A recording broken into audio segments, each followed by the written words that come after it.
Hello students.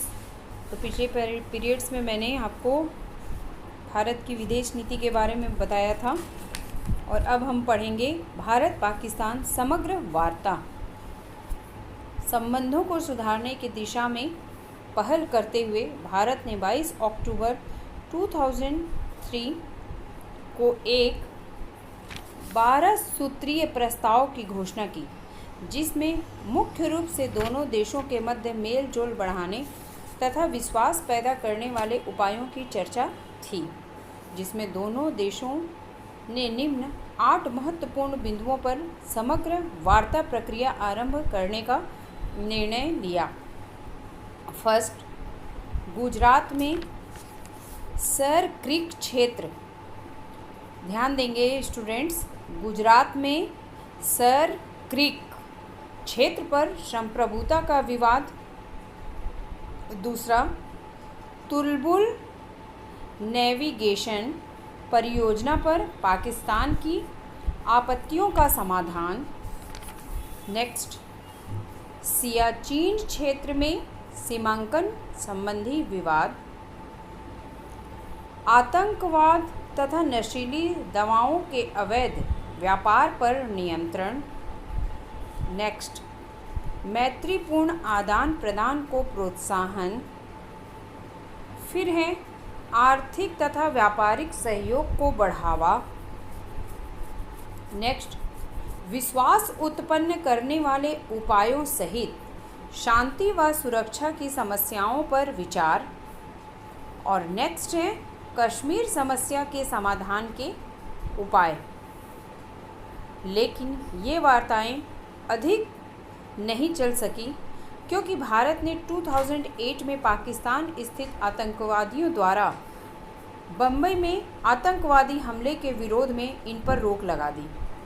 ये वार्ताएं यद्यपि दूसरे नाम से 2010 में शुरू हुई, लेकिन तनावों के चलते कोई प्रगति नहीं हो पाई। इस बीच पाकिस्तान निरंतर भारत के विरुद्ध आतंकवादी गतिविधियों को प्रोत्साहित करता रहा। साथ ही पाकिस्तान के सरकारी प्रतिनिधियों ने कश्मीर के अलगाववादियों से सीधे संवाद का सिलसिला भी जारी रखा। जनवरी 2016 से पहले पठानकोट में तथा बाद में उरी में भारतीय सैनिक ठिकानों पर आतंकवादी हमले किए गए।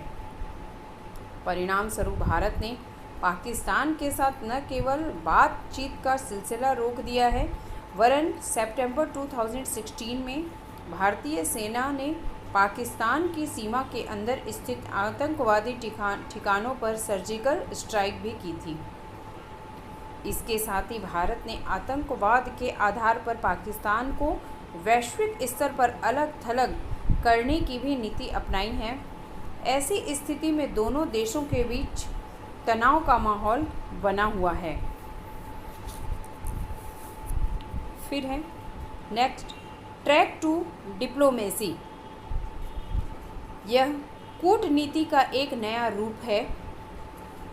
सामान्य तौर पर देशों के मध्य कूटनीतिक संबंधों का संचालन सरकारी माध्यमों तथा सरकारी एजेंसियों द्वारा किया जाता है।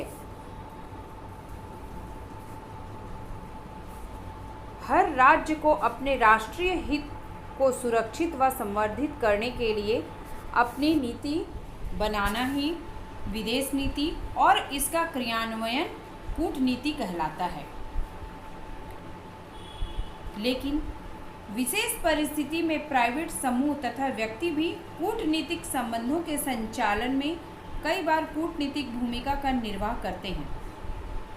अतः जब निजी संस्थाओं व समूहों अथवा व्यक्तियों द्वारा दो या अधिक देशों के मध्य कूटनीतिक भूमिका का निर्वाह किया जाता है, तो उसे ट्रैक टू कूटनीति के नाम से जानते हैं। वैसे तो ट्रैक टू कूटनीति वर्तमान देशों के मध्य संबंधों की सामान्य प्रक्रिया है, लेकिन भारत पाक संबंधों के संदर्भ में इसका विशेष उल्लेख होता है, क्योंकि इस तरह की कूटनीति का प्रयोग गत 2 दशकों से भारत तथा पाकिस्तान के संबंधों में सुधार हेतु किया जा रहा है। आतंकवाद की घटनाओं के कारण भारत व पाकिस्तान के संबंधों में कई बार स्थिति उत्पन्न हुई है कि दोनों के मध्य सरकारी स्तर पर बातचीत अवरुद्ध हो गई है तथा निजी व्यक्तियों द्वारा संबंधों को सामान्य बनाने का प्रयास किया गया है। इस तरह कूटनीति में सांस्कृतिक समूहों, शिक्षाविदों, पत्रकारों, सेवानिवृत्त कूटनीतिज्ञ की भूमिका महत्वपूर्ण होती है।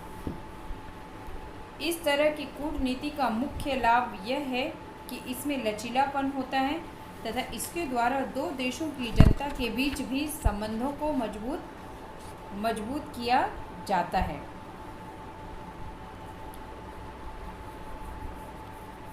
भारत पाक तनाव के कारण, ये स्टूडेंट्स पहले भी मैंने आपको बता दिया है कि भारत और पाकिस्तान में तनाव के कौन कौन से कारण थे। फिर से आज मैं रिपीट कर रही हूँ। पाकिस्तान द्वारा आतंकवाद का समर्थन, सियाचिन पर कब्जा तथा कारगिल युद्ध, सीमा पर घुसपैठ और भी तनाव के अन्य बिंदु थे जिसे आप नोट कर लेंगे।